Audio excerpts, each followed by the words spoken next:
morning, Lionhearts. It's your old pal, Jordan the Lion. We are still in Kansas, and today we are going to explore a little bit of the town that is known as Dodge City. You might know it from Gunsmoke. We're going to explore it today. Days with Jordan the Lion begins now. I'm not going to do the Boot Hill Museum. I know that's probably what everybody's screaming about, but I just don't really feel like doing something that touristy. I feel like that's just kind of like going to Knott's Berry Farm, seeing a gunfight, so I want to do a little bit more in town. Well, this is our first stop. This is called the Mueller-Schmidt Residence, and this is the only limestone house here in town, but this is also an entire house made of stone.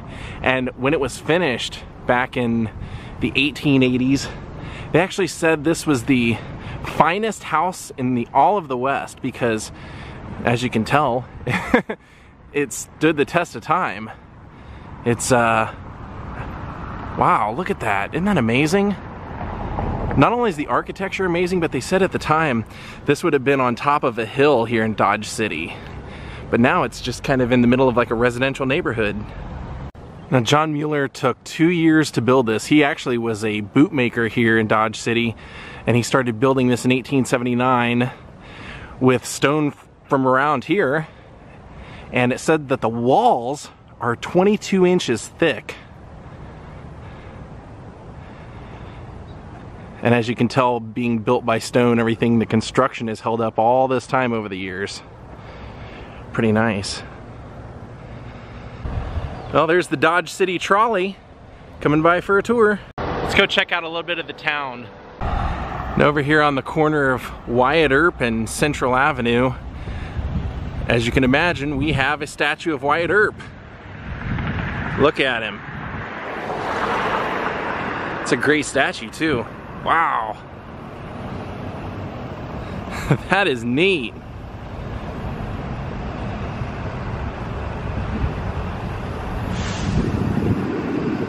All the details on there.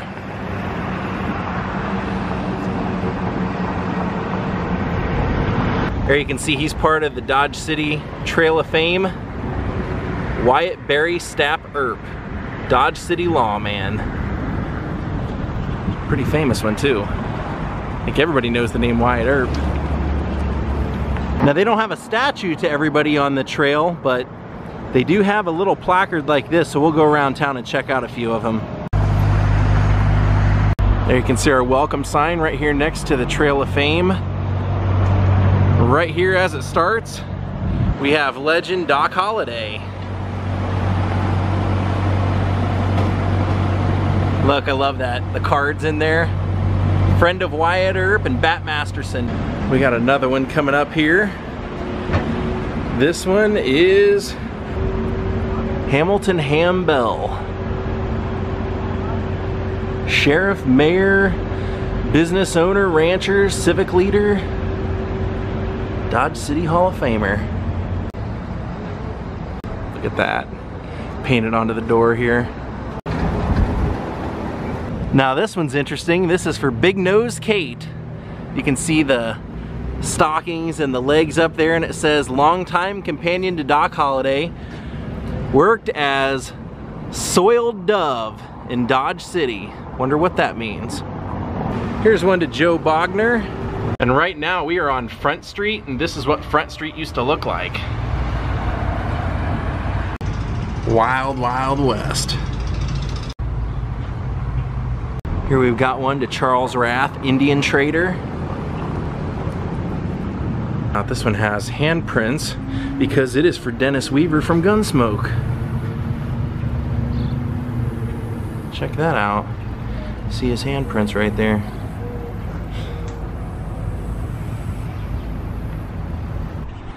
Then here they have a statue of a longhorn commemorating the cattle drive, Longhorn Cattle Drive.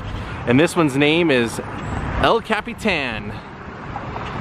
It says, the statue commemorates the Texas Longhorn that gave Dodge City its place in history as Queen of the Cow Towns. The Longhorns are descendants of Spanish cattle brought to Mexico in the 16th century. Between 1875 and 1886, over 4 million We're driven up the trail to the Santa Fe Railroad in Dodge City. Nice.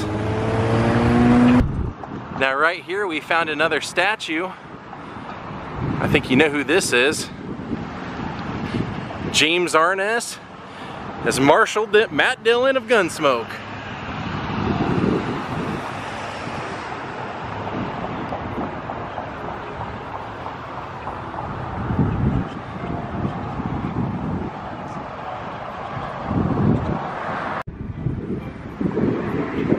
Anybody feel like having a drink with Doc Holliday? Let's do it. John Henry Doc Holliday. Here you can see the placard. But what a great statue, man. You can actually pull up and play cards, have a drink. Probably won't be a fair game because he's already grabbing for his pistol, but line him up, Doc. Here's the old train depot. It's part of the Boot Hill Museum since we're passing by it to get to where we're actually going is the Kansas Teachers Museum, because they have something inside there I want to check out.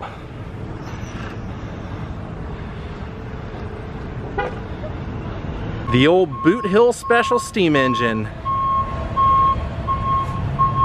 Check it out.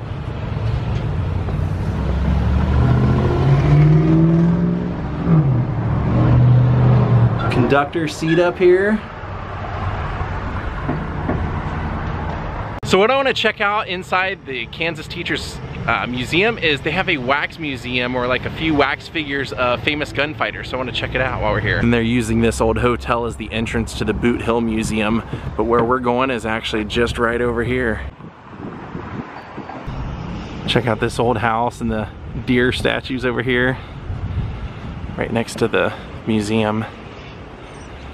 I know I said I wasn't doing Boot Hill because it was a little touristy, and I know going to a wax museum is too, but honestly, I just didn't feel like doing that kind of experience today. So we'll be back to Dodge City in the future.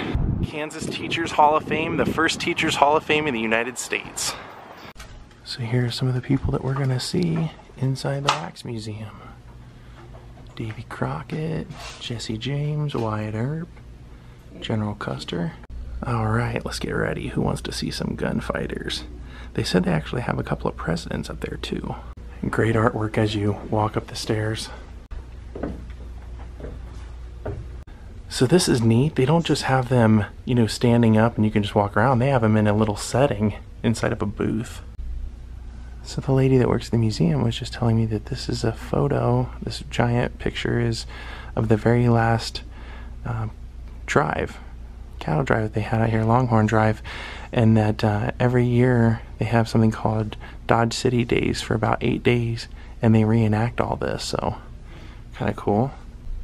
Well, right inside here we have a wax figure of Buffalo Bill. Buffalo Bill was a writer for the Pony Express, but he also killed 4,280 buffalo in 18 months as he was helping to provide meat for those working on the railroad. And it says that he organized the Buffalo Bill's Wild West show and made and spent several fortunes. The show spent 10 of its 30 years touring Europe. Here we've got a sign showing that they're going to exhibit the head of world-renowned bandit Joaquin, Hand of Three-Fingered Jack. And it shows his head right here, the wax figure of his head, Joaquin Murrieta. Check out this black light here, it's great. Then in here we have notorious gunman Billy the Kid. It says he was always very polite. People mistook that and he was deadly. Billy Bonney. And it says here that Billy the Kid was credited as killing his first person at the age of 12 years old who had assaulted his mother in Silver City, New Mexico. He left home never to return. Now they say that Billy the Kid died at the age of 21 and had some odd 20 killings under his belt, but they could only really pin 4 on him. So I'd never heard of this guy named Clay Allison, but they said he used to ride through town with his spurs jingling so that women would notice him. And it says how he was killed. It says up here on the sign, it says, killed at the age of 37 in a fall from a wagon while drunk. They said he fell off of like a chuck wagon, or it hit like his wagon hit a hole, and he fell off the wagon and got stuck under the wheel. This critter killed 35 men.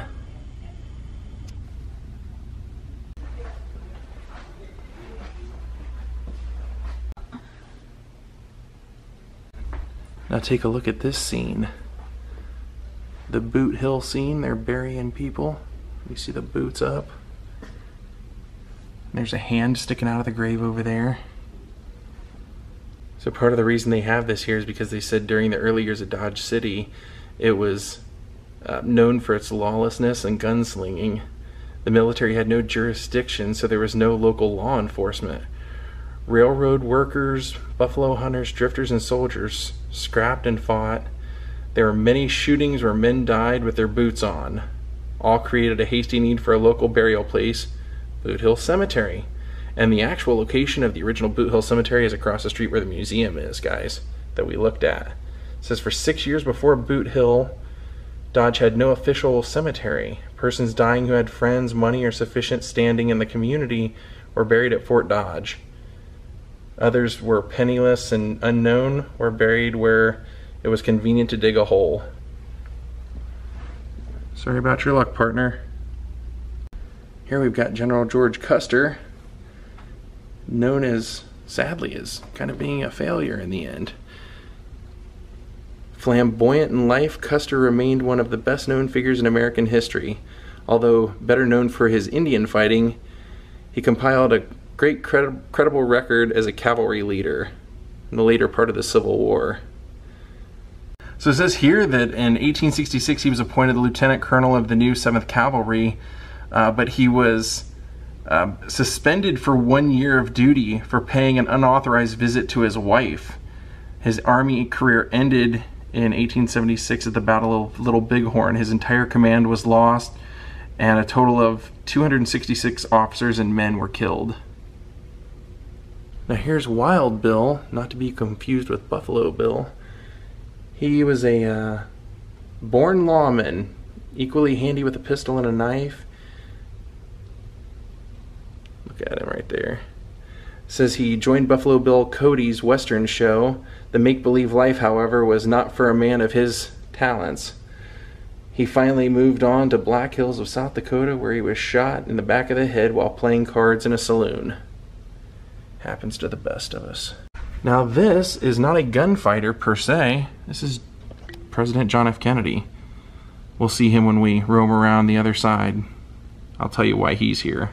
So here we have Frank and Jesse James.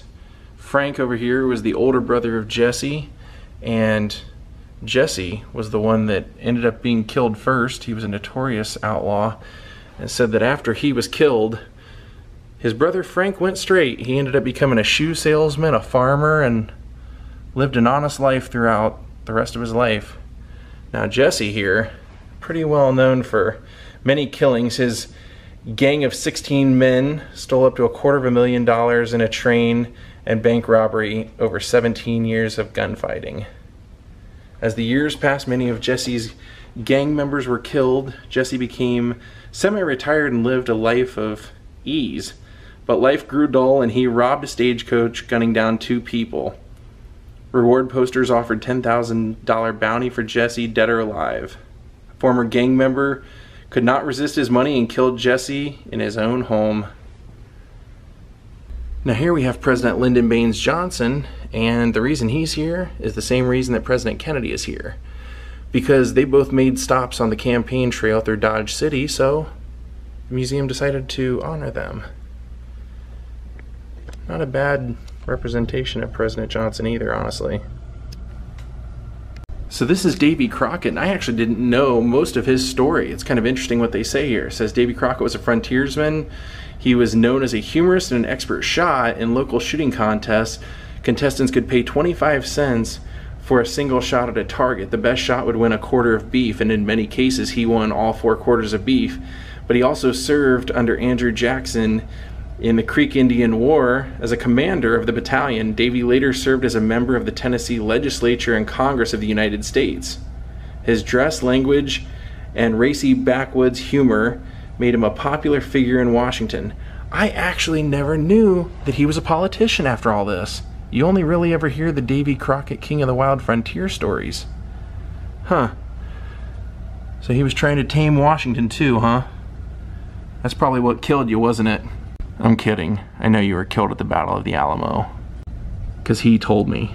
So here we have the Dalton brothers.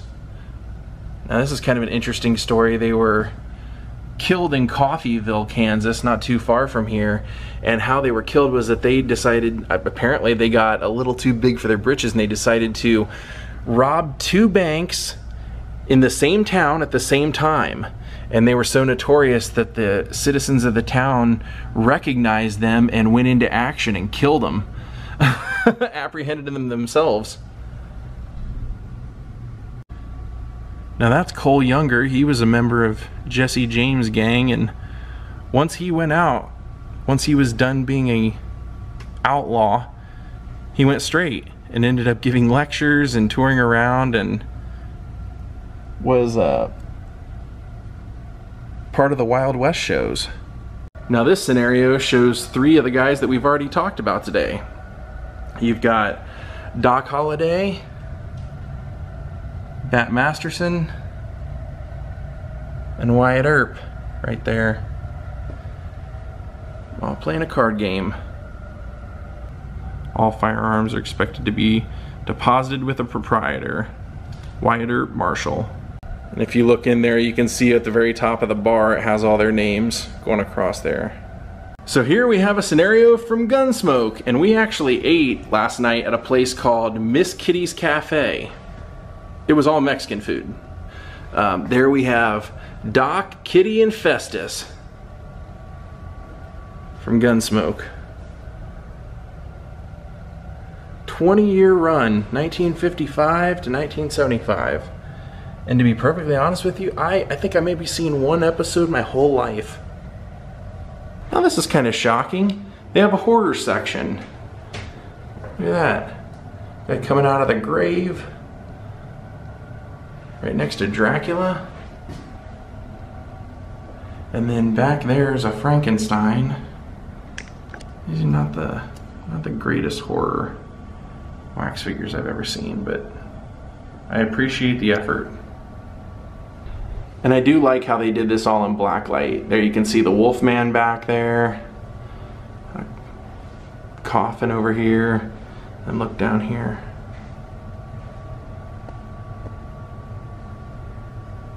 And here we have Tatanka, also known as Sitting Bull.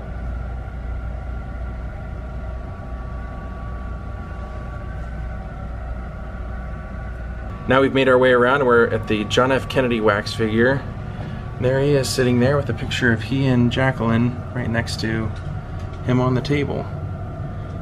And he's holding a National Geographic.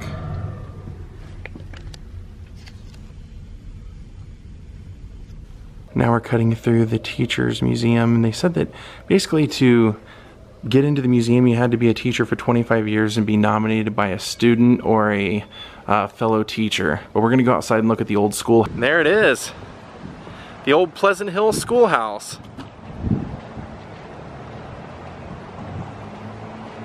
With looks like an outhouse out there.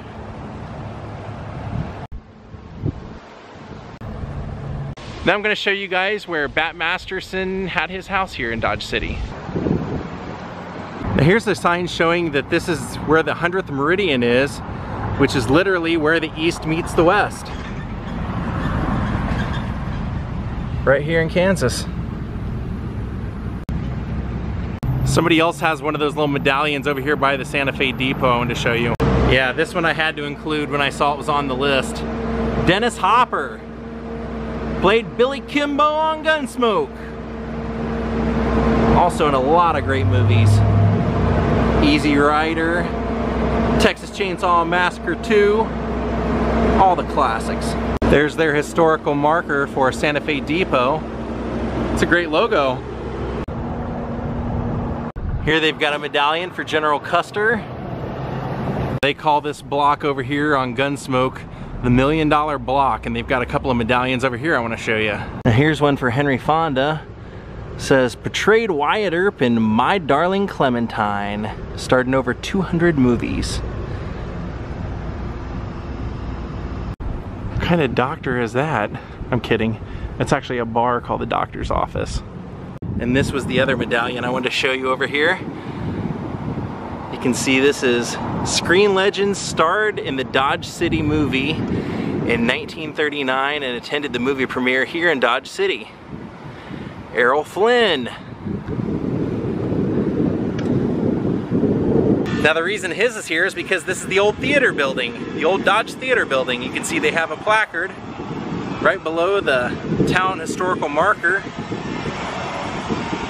So this would have been the old theater where they had that premiere.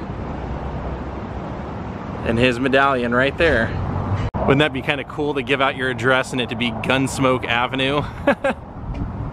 Now as we make our way about 2 more blocks down Gunsmoke, we have another couple of medallions, one being Ken Curtis. I just heard gunshots and I was going, what the heck was that all about? And then I remembered, oh yeah, Boot Hill has the gun show, the gunfight. There's James Nusser. Well, look who we've got here. Mr. Burt Reynolds. Played Quint Asper, blacksmith on Gunsmoke from 1962 to 1965. Pretty cool. You hear all those gunshots? The last medallion I want to show you is over here, and it's because this is where Bat Masterson used to live. The house isn't there anymore, but he used to live 150 feet to the west of this. And I believe his is coming up here shortly. There you can see Hugh O'Brien. Look at that mural. Perfect for this city. And there he is, Bat Masterson, Deputy Sheriff of Dodge City from 1875, 1876, Sheriff from 1878 to 1879, Buffalo Hunter, Railroad Subcontractor, Army Scout. So his property would have been right over here. So we have one last stop here in Dodge City before we take off. That's a pretty cool art center. There's the town newspaper and a rodeo themed bar, 8 Seconds. Wasn't that a Luke Perry movie? So our last stop is right up here on top of the hill. You can kind of see a white statue, that's it. So this is actually the grounds of the Boot Hill Distillery, but what I wanted to come over here and show you was this. This statue says, "On the ashes of my campfire, this city is built."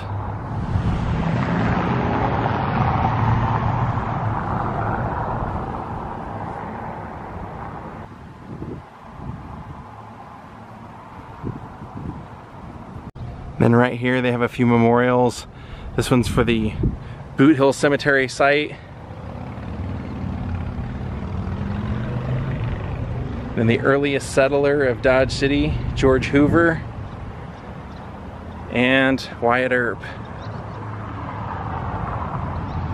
Well, my friends, I hope you enjoyed getting to check out a little bit of Dodge City. We will be back someday, but I wanted to thank Paul Trujillo and Terrence Grogan for becoming my newest Patreons. Come back and see me tomorrow. We will be doing one more vlog from Kansas, and then we will be heading home. Have a great night, and goodbye.